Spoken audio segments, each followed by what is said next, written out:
അച്ഛാ ഇനി നിങ്ങൾക്ക് ഫിറോസ് പറഞ്ഞ് ഇനി നിങ്ങൾക്ക് തരികയല്ല, കംപ്ലീഷൻ സർട്ടിഫിക്കറ്റ് തരികയല്ല, നിങ്ങൾ ചെന്ന് ഉണ്ടാക്കിക്കോളാം. ഫിറോസ് വന്ന് ബുൾഡോസർ കൊണ്ടുവന്ന് ഈ വീട് ഇടിച്ച് തകർത്ത് പഴയതുവരെ നിരത്ത് വന്നു. വൃത്തികേട് അത് കാണിക്കാം. മുഴുവൻ ഒരു വർഷം തികഞ്ഞില്ല, തേപ്പ് മുഴുവൻ പൊട്ടിപ്പൊയ്ക്കൊണ്ടിരിക്കും. സോഷ്യൽ മീഡിയയിൽ അല്ലെ ഇതുപോലെ ഫോൺ എടുത്ത് വെച്ചോണ്ട് അങ്ങ് കയറി ഇരുന്നിട്ട് എല്ലാം ഞാൻ തികഞ്ഞവനാണെന്ന് ഒരിക്കലും ആരും കരുതരുത്. ഇത്ര നാൾ ഞാൻ ഉണ്ടായിരുന്നത് എന്നാണെന്നറിയോ? ഞാനും തന്നതല്ലേ. ഈ നാട്ടുകാരെല്ലാം ഇപ്പം യൂട്യൂബ് ഈ ചാനൽ വഴി വലിയ വിമർശനം നടത്തുന്നുണ്ടല്ലോ. ഇദ്ദേഹം ഉൾപ്പെടെ ഉണ്ടാക്കിയ ആള് തന്നെ ഇപ്പൊ വിമർശിച്ചല്ലോ. രേണു പറഞ്ഞ കള്ളമാണ്. ഒരു സത്യം ഞാൻ പറയാം. ഒരു വർഷം കഴിഞ്ഞ് ഈ വീട് ഉണ്ടാക്കിയിട്ട് ഇന്ന് വരെ ഇതിന്റെ കംപ്ലീഷൻ സർട്ടിഫിക്കറ്റ് തന്നിട്ടില്ല. അറിയാവോ? ഇത് ഞാൻ ചോദിച്ചപ്പം എനിക്ക് എന്നാ കാര്യം എന്നുള്ള അർത്ഥത്തിൽ അയാൾ സംസാരിക്കുക. പിന്നെ ഞാൻ വിളിച്ച എടുക്കത്തുമില്ല. ഞാൻ ഈ ഒരു വർഷമായിട്ട് വിളിച്ച് അവരുടെ ഈ എഞ്ചിനീയറെ വിളിക്കുന്നു, മെയിൻ പണിക്കാരെ വിളിക്കുന്നു, സൂപ്പർവൈസറെ വിളിക്കുന്നു, എല്ലാവരും വിളിക്കുന്നു. ചേട്ടാ ഞങ്ങൾ പിന്നെ പറഞ്ഞ് ഈ 2 ആഴ്ച മുമ്പ് ഇവിടെ അടൂരിന്ന് ഒരു സ്ത്രീയും ഒരു പുരുഷനും ഇവിടെ ഒരു കൊച്ചുമായിട്ട് കാറേ വന്ന് ഇത് അളന്നു. ഇപ്പം കംപ്ലീഷൻ സർട്ടിഫിക്കറ്റ്. അപ്പോൾ എനിക്ക് സന്തോഷം, അയ്യോ കംപ്ലീഷൻ സർട്ടിഫിക്കറ്റ് തരുമല്ലോ എന്നോർത്ത് ഞാൻ സന്തോഷിച്ചിരുന്നു. ഇന്നലെ രാവിലെ സാജുദ്ദീൻ എന്ന് പറഞ്ഞ ഒരു ആർട്ടിസ്റ്റ് ഉണ്ട്, പത്തനംതിട്ടക്കാരൻ. അദ്ദേഹം വിളിച്ച് പറയുന്നു, അച്ഛാ ഇനി നിങ്ങൾക്ക് ഫിറോസ് പറഞ്ഞ് ഇനി നിങ്ങൾക്ക് തരികയല്ല, കംപ്ലീഷൻ സർട്ടിഫിക്കറ്റ് തരികയല്ല, നിങ്ങൾ ചെന്ന് ഉണ്ടാക്കിക്കോളാം. ഒരു സാധാരണ ഒരു വീട് പണിയുന്ന ഒരു കോൺട്രാക്ടറെ സംബന്ധിച്ച് അവരാണ് ഇത് കംപ്ലീഷൻ സർട്ടിഫിക്കറ്റ് കൊടുക്കുന്നത്. നമ്മൾ അതിന്റെ ഫീസ് അടച്ചോളാം. ഇനി ദാനം ചെയ്താണെങ്കിലും അല്ലെങ്കിലും ഞങ്ങൾ അതിന്റെ ഫീസ് അടച്ച് ഞങ്ങളത് ശരിയായിക്കോളാം. ഈ കംപ്ലീഷൻ സർട്ടിഫിക്കറ്റ് അവർ തരേണ്ടതാണ്, അത് തരികയല്ല എന്ന് പറഞ്ഞു. ഇതാണോ ഒരു കുഞ്ഞുങ്ങൾക്ക് വീടുണ്ടാക്കി കൊടുത്ത് ഇത്ര ഇത് പറയുന്നത്? ആയിക്കോട്ടെ, ഞങ്ങൾക്ക് ഇവിടെ വീടും വേണ്ട, ഒന്നും വേണ്ട, ഞങ്ങൾ നാളെ കഴിഞ്ഞ് ഇവിടുന്ന് എടുക്കുക ചെയ്യണം. അദ്ദേഹം വേറൊരു കാര്യം കൂടെ പറഞ്ഞു. ഈ സോഷ്യൽ മീഡിയയിൽ അല്ലെ ഇതുപോലെ ഫോൺ എടുത്ത് വെച്ചോണ്ട് അങ്ങ് കയറി ഇരുന്നിട്ട് എല്ലാം ഞാൻ തികഞ്ഞവനാണെന്ന് ഒരിക്കലും ആരും കരുതരുത്.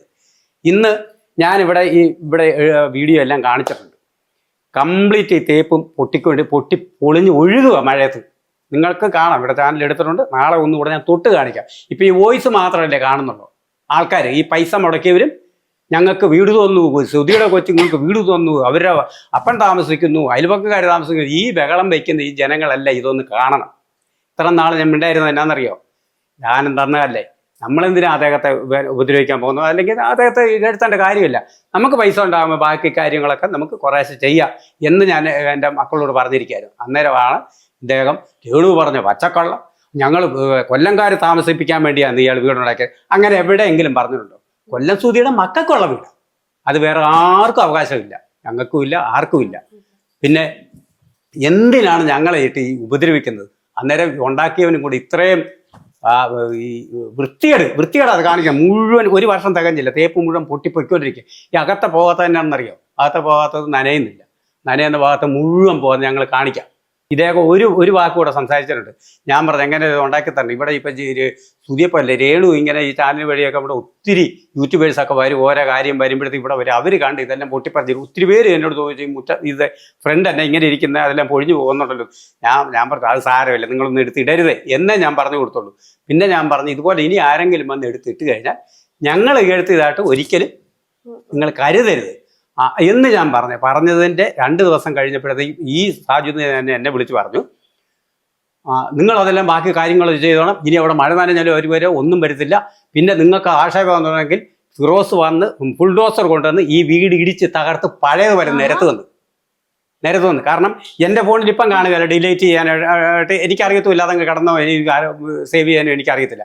പക്ഷേ ഈ ഫോൺ ഞാൻ എവിടെ വേണേലും കൊണ്ട് ഹാജരാക്കാം. ഫോണിൽ വിളിച്ചിട്ടുണ്ടെങ്കിൽ അത് കാണുമല്ലോ, ഒരു കൊല്ലം ആയാലും കാണുമല്ലോ. ഇങ്ങനെ സംസാരിച്ച ഈ ഫിറോസാണ് ഇന്നിരുന്നുകൊണ്ട് രേണു കള്ളം പറഞ്ഞു, രേണു പച്ചക്കള്ളം പറഞ്ഞു, ഞാൻ ചുമന്നതാ. ഇതൊന്നും പറഞ്ഞ പിന്നെ അംഗീകരിക്കാൻ ജനങ്ങൾ ചിലപ്പം രേണുവിനെ എതിരായിട്ടുള്ളവർ ചിലപ്പം അംഗീകരിക്കാതിരിക്കും. ഞങ്ങൾക്ക് ദൈവത്തിന്റെ മുൻപാകെ സത്യം എന്ന് പറയുന്നത് ഉണ്ടെങ്കിൽ അതിന്റെ തിക്തഫലം ഈ ചെയ്യുന്നവർക്ക് കിട്ടുമെന്നും കൂടെ ഞാൻ ഒന്ന് ഓർമ്മപ്പെടുത്താം. പിന്നെ ഒരു കാര്യം, ഇവിടെ ഫാൻ വീണെന്ന് പറഞ്ഞു, ഇത് ഞാൻ പറഞ്ഞല്ലോ ചുണ്ണാമ്പ് പോലത്തെ സാധനം ഇത് തേച്ച് വെച്ചിരിക്കുന്നത്. ഒരാണി നിങ്ങളുണ്ട് ഈ വീട്ടിൽ എവിടെ ഒരു കലണ്ടർ തൂക്കാൻ ഒന്നും പറ്റത്തില്ല, ഒരു ആണി അടിക്കാൻ പറ്റത്തില്ല. അപ്പം അയാൾ തന്നെ പറഞ്ഞു, ഇത് ഫിറ്റ് ചെയ്യാൻ നേരത്ത് നിങ്ങൾ നോക്കിയ ചെയ്യോളൂ, ആണിയൊന്നും ഇവിടെ അടിക്കരുത്. എന്നോട് പറഞ്ഞു ആണിയൊന്നും അടിക്കരുത്, ഈ ഫോട്ടോ ഫിറ്റ് ചെയ്താൽ ആണിയൊന്നും അടിക്കരുത്, സ്ക്രൂ ചെയ്തിട്ട് ആരെങ്കിലും കൊണ്ട് സ്ക്രൂ ചെയ്തിട്ട് വല്ല ഫോട്ടോ വല്ലതും ഫിറ്റ് ചെയ്ത് എന്നെ ആണി അടിച്ചാൽ ഇത് താഴോട്ട് പോകുന്നു ഇദ്ദേഹത്തിന് അറിയാം. ആ പറഞ്ഞ വ്യക്തി ഈ ഫാൻ ഫിറ്റ് ചെയ്തിരുന്ന 1.5 ഇഞ്ചിന്റെ ആണി കൊണ്ടാണ് ഈ ഫാൻ ഇത്രയും പൊക്കത്ത് ഫിറ്റ് ചെയ്തിരുന്നത്. ഞാൻ ഇവിടെ ഇരുന്നപ്പോഴത്തേക്കും ഇത് ഒരു സൗണ്ട് കേട്ടു. ഞാൻ എന്തായാലും ഇങ്ങനെ പുറത്തോട്ട് എന്തോ വരുന്ന പോലെ തോന്നി. പെട്ടെന്ന് ഞാൻ തട്ടി കഴിഞ്ഞപ്പം ഈ ഫാനിന്റെ ഒരു സൈഡ് വന്ന്